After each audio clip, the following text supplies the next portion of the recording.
স্পেনের পর ফিলিস্তিনকে রাষ্ট্র হিসেবে আরও 2 দেশ স্বীকৃতি দিয়েছে। দেশ দুইটি হলো নরওয়ে ও আয়ারল্যান্ড। ফলে মঙ্গলবার একদিনে 3টি দেশ ফিলিস্তিনকে আনুষ্ঠানিকভাবে রাষ্ট্র হিসেবে স্বীকৃতি দিল। এদিন প্রথমে ফিলিস্তিনকে রাষ্ট্র হিসেবে স্বীকৃতি দেয় স্পেন।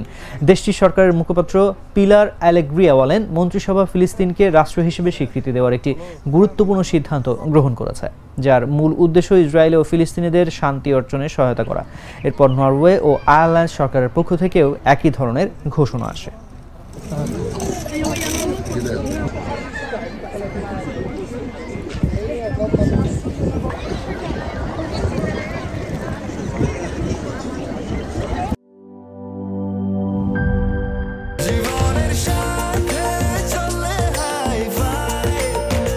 স্বাস্থ্যকর অল টাইম ফ্যামিলি কেক, সব সময় অল টাইম হেলদি লাইফ।